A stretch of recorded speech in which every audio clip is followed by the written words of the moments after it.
In 1951, Collier County, Florida, paid out 43 bounties in a single month.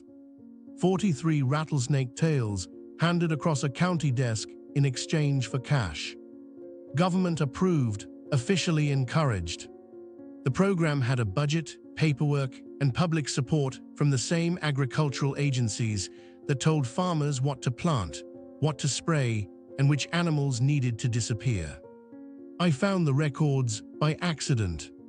I wasn't even researching pythons at the time. But once I saw those receipts, I realized something uncomfortable.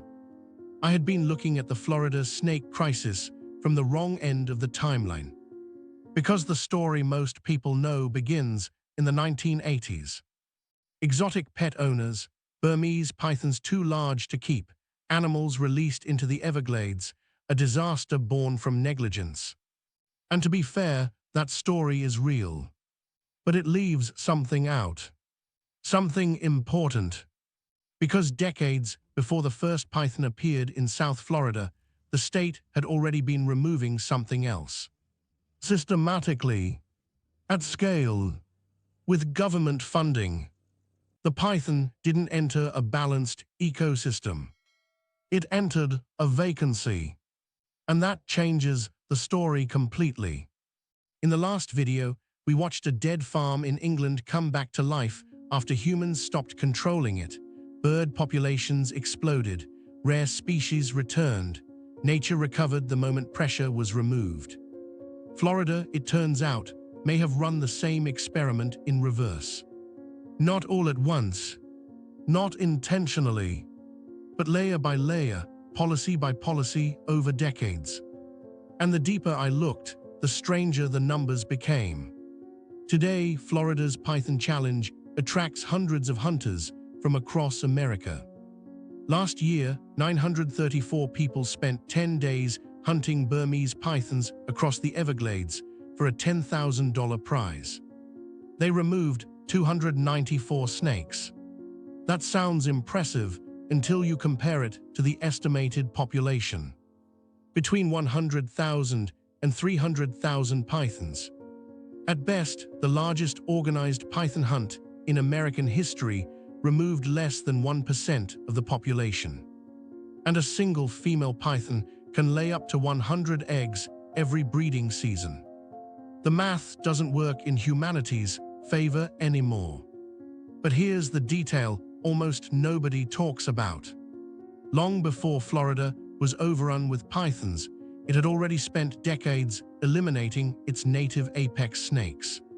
The eastern diamondback rattlesnake, the eastern indigo snake, predators that regulated rodents, rabbits, and smaller reptiles across southern wetlands. By the 1950s and 60s, rattlesnake roundups had become public spectacles across the South. County fairs, competitions, community events. Families posed beside piles of dead snakes, while local newspapers celebrated the kill counts. And people weren't acting irrationally. The government told them snakes were dangerous pests. Livestock killers, threats to communities. The system rewarded removal, so removal became public service. Then came the burrows. Gopher tortoise burrows stretch deep underground and shelter hundreds of species, including the eastern indigo snake, a massive native predator known to prey on smaller snakes and juvenile constrictors. To flush rattlesnakes from those burrows, workers pumped calcium cyanide gas directly into the tunnels. The poison didn't discriminate. And the counties with the heaviest documented gassing activity later showed some of the sharpest declines in indigo snake populations. Florida officially listed the eastern indigo as threatened in 1978.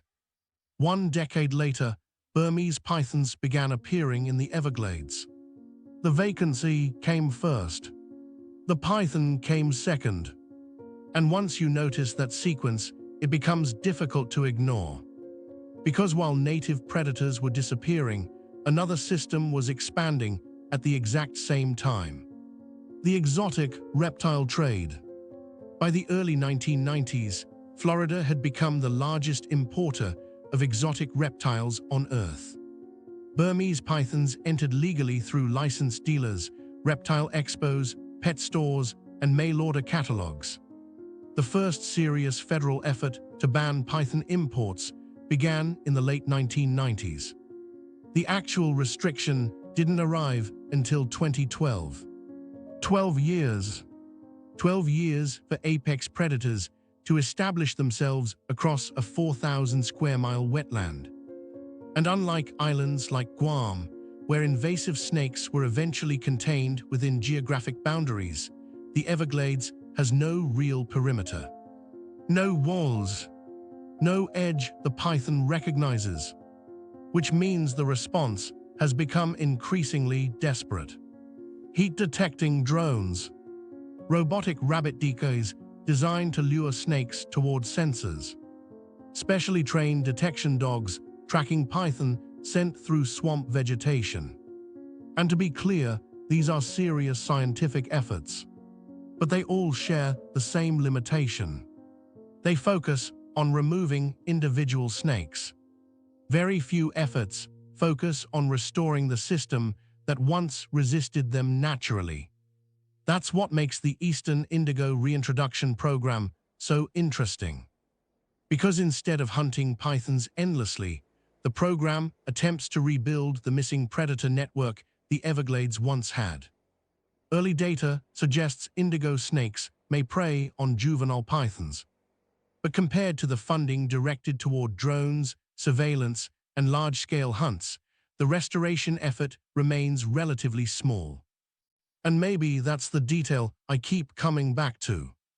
The intervention most aligned with repairing the original ecological damage is also the one receiving the least attention. I'm not saying anyone planned this outcome. I'm saying outcomes don't always care about intentions. Because when you step back far enough, the pattern becomes difficult to unsee. A government that paid to remove native predators. A burrow system poisoned into silence. A threatened species listing that came too late. An import system that stayed open too long. And now, an invasive predator so deeply established that even the largest removal campaigns barely slow it down. No single decision created the crisis, but together they did. And maybe that's the most unsettling part of the story.